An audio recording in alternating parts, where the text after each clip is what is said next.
इस औरत ने क्लेम किया है कि ये 3000 साल पहले एंशिएंट इजिप्ट के दौर में पैदा हो चुकी है। उस दौर में ये एक प्रीस्ट्रेस थी और अब ये रीइंकारनेट हुई है। रीइंकारनेशन मतलब एक पुरानी रूह होती है जो दोबारा से पैदा होती है। इसने इजिप्ट में ऐसी ऐसी डिस्कवरीज की हैं जिसके बारे में पहले किसी को पता भी नहीं था।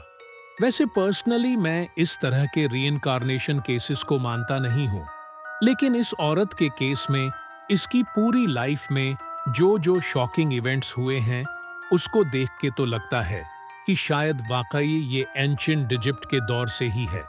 लेकिन आर्कियोलॉजिस्ट और हिस्टोरियन ने इस केस को देखा था और उन्होंने दसियों साल लगा दिए थे ये प्रूफ करने के लिए कि ये औरत झूठ बोल रही है, लेकिन वो इसको गलत साबित कर ही नहीं सके थे। इसके पास ऐसी इंफॉर्मेशन थी जो इसके पास नहीं होनी चाहिए थी, जो आप लोगों को ये सोचने पर मजबूर कर देगी कि शायद वाकई ये औरत रीइंकारनेट हो यो। बेशक आप लोग रीइंकारनेशन में बिलीव ना करते हो और शायद आपको ये भी लगे कि ये एक फर्ज ही कहानी है। एक बार स्टोरी सुन लो, फिर ये सोचना कि इसके पास ये इंफॉर्मेशन आई कैसे, जिसकी वजह से इजिप्ट में इतनी सारी डिस्कवरीज हुई हैं जिसके बारे में कोई सोच भी नहीं सकता था। स्टार्ट करने से पहले चैनल को सब्सक्राइब कर देना। इसका नाम था डॉर्थी एडी। ये 1904 में लंदन की एक मिडिल क्लास फैमिली में पैदा होती है। ये अपने माँ बाप की इकलौती बच्ची थी। जब ये 3 साल की थी तो ये अपने घर की सीढ़ियों से गिरी थी और बेहोश हो गई थी। पेरेंट्स डॉक्टर को बुलाते हैं और डॉक्टर चेक करके बोलता है कि ये तो मर गई है। इस इंसिडेंट के सिर्फ 1 घंटे बाद जब डॉर्थी के पेरेंट्स इधर उधर होते हैं, डॉर्थी खड़ी होती है, अपने रूम में चली जाती है और खेलना शुरू कर देती है। पेरेंट्स और डॉक्टर रूम में आते हैं। वो लोग शॉक हो जाते हैं इसको जिंदा देखकर। बल्कि पेरेंट्स तो गुस्सा करते हैं डॉक्टर पे कि भाई तू किस किस्म का डॉक्टर है, जिंदा बच्ची को डेड डिक्लेयर कर दिया। डॉक्टर कसम खाता है कि वाकई ये उस टाइम मरी हुई थी। इस इंसिडेंट के कुछ अरसे बाद ही डॉर्थी के बोलने का अंदाज अजीब हो जाता है, मतलब उसका एक्सेंट चेंज हो जाता है।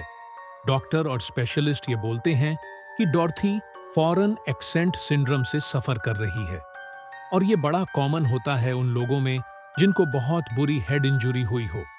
इसके अलावा डॉर्थी अपने पेरेंट्स को एक ख्वाब के बारे में बता रही थी जो बार बार इसको नजर आता था। वो बड़े बड़े पिलर वाली बिल्डिंग के बारे में बताती है और साथ ही वो एक खूबसूरत से गार्डन में होती है। उसको वो गार्डन बहुत ज्यादा पसंद होता है। उसके फूलों के बारे में बताती है और बताती है कि वो अपने दोस्तों के साथ वहां पर है। डॉर्थी सिर्फ 4 साल की बच्ची होती है और वो इस जगह को अच्छे से एक्सप्लेन कर ही नहीं पा रही थी और ना ही उसको ये पता था कि ये जगह है किधर। बस वो इस गार्डन के पीछे पागल थी जो ख्वाब में उसको बार बार नजर आ रहा था और वो हर वक्त इस गार्डन के बारे में बातें करती रहती थी। डॉर्थी के पेरेंट्स ये नोट करते हैं कि डॉर्थी हर वक्त रोती रहती है कि उसको अपने ख्वाब वाली जगह पर जाना है। अब तो डॉर्थी उसे अपना घर कहने लग गई थी। डॉर्थी की माँ उसको बोलती है कि डॉर्थी तुम घर ही हो।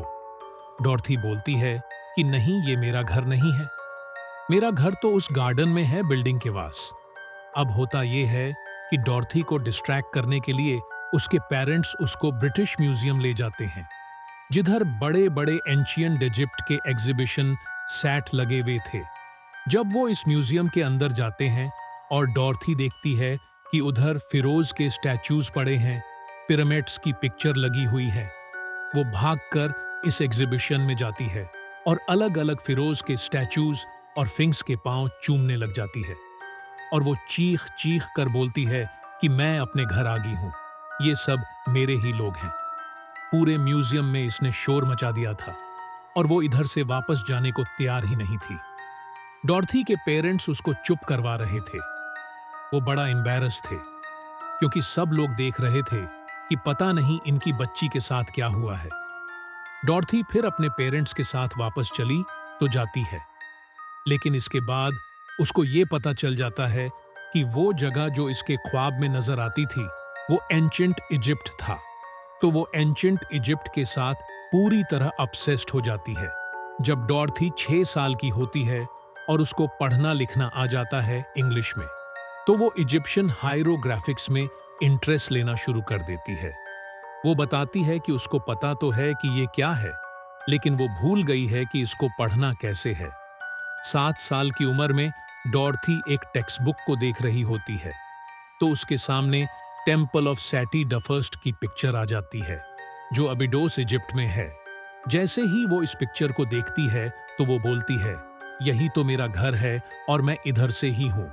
फिर वो टेम्पल के इस टूटे हुए एरिया को पॉइंट करके कहती है कि यहाँ पर तो गार्डन था, तो सारे दरख्त किधर गए और ये इस तरह क्यों दिख रहा है। डॉर्थी को ये समझ नहीं आ रही थी कि ये सब हजारों साल पुरानी बात है। उसी टेक्स्ट बुक में एक फेरो सैटी द फर्स्ट की भी पिक्चर थी, जिसके नाम पर इस टेम्पल का नाम रखा गया था। जब डॉर्थी इस वेल प्रिजर्व्ड मम्मी को देखती है तो वो बहुत ही जोश में आ जाती है और कहती है कि मैं इस इंसान को अच्छी तरह से जानती हूँ। 10 साल की उम्र में दुनिया में मानवे इजिप्टोलॉजिस्ट ए वॉलिस बज को डॉर्थी के बारे में पता चल जाता है। वो डॉर्थी को ऑफर करते हैं कि वो उसे इजिप्शियन हायरोग्राफिक्स को पढ़ना और लिखना सिखाएंगे। डॉर्थी इनको फौरन सीख जाती है। जब डॉर्थी 14 साल की होती है तो उसको वो गार्डन वाला ख्वाब तो आता ही था, साथ ही उसको डरावने ख्वाब भी आने लग गए थे कि वो अपनी पुरानी जिंदगी में किसी तहखाने के अंदर है और उससे हायर प्रीस्ट सवाल कर रहे हैं। जब ये उनके सवाल का जवाब देने से इनकार करती है तो वो इसको मारते हैं। 27 साल की उम्र में डॉर्थी एक इजिप्शियन बंदे से मिलती है और इसको उससे प्यार हो जाता है। वैसे आई एम श्योर डॉर्थी के दिमाग में ये बात जरूर होगी कि अगर वो इस बंदे से शादी कर लेती है तो उसको इजिप्शियन रेजिडेंसी तो मिली जाएगी, क्योंकि जैसे ही इनकी शादी होती है ये लोग इजिप्ट मूव कर जाते हैं, जिधर उसको रेजिडेंसी मिल सकती थी। जैसे ही डॉर्थी इजिप्ट में लैंड करती है तो वो पहला काम ये करती है कि जमीन को चूमती और रो रो कर बोलती है कि मैं घर आ गई हूँ। डॉर्थी और उसके हस्बैंड का एक बच्चा होता है, उसका नाम वो रखती है सैटी, जैसा कि उस फेरो का नाम था सैटी द फर्स्ट। जब डॉर्थी इजिप्ट में होती है तो वो बताती है कि उसको रात को एक एंटिटी विजिट करती है जो था होरा। ये फल्कन की तरह दिखने वाला इजिप्शियन डिएटी था। डॉर्थी बताती है कि ये फेरो सैटी द फर्स्ट की रूह थी। अपने पहले साल इजिप्ट में डॉर्थी रात के टाइम हिप्नोटाइज स्टेट में चली जाती है। वो सो रही होती है, एकदम से उठती है और इजिप्शियन हायरोग्राफिक में तेज तेज लिखना शुरू कर देती है। आधी रात को उसका हस्बैंड उठता था और उसको देखता था इस हालत में, लेकिन वो इससे बात नहीं कर पाता था, क्योंकि डॉर्थी बोलती है कि उस टाइम होरा उससे बातें बता रहा होता था और वो उन बातों को नोट कर रही होती थी। असल में होरा उससे ये बता रहा होता था कि पहले वो कौन हुआ करती थी। होरा के मुताबिक ये एक लड़की थी जिसका नाम था बेंट रिशेट, और ये 3000 साल पहले फेरो सैटी द फर्स्ट के टाइम पीरियड में जिंदा थी।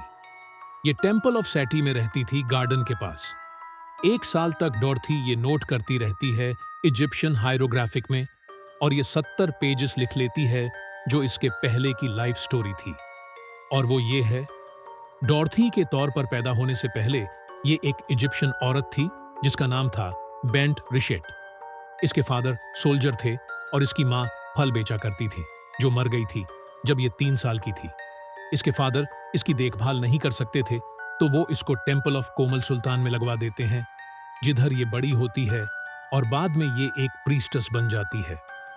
12 साल की उम्र में बेंट रिशेट को 2 चॉइसेस मिलती है कि वो कहीं भी जा सकती है दुनिया में अपनी मर्जी से आजाद होकर। दूसरी चॉइस थी या फिर वो इस टेम्पल में ही रहे। ये टेम्पल में ही रहने का फैसला करती है। इसके कुछ साल बाद ये फेरो सैटी द फर्स्ट से मिलती है, इसको उससे प्यार हो जाता है। बेंट रिशेट प्रेग्नेंट हो जाती है। जब इसकी प्रेगनेंसी का पता चलता है तो हायर प्रीस इससे सवाल करते हैं। वो इसको मारती है जब ये जवाब नहीं देती। यही सेम सीन डॉर्थी बचपन में अपने डरावने ख्वाब में देखती थी।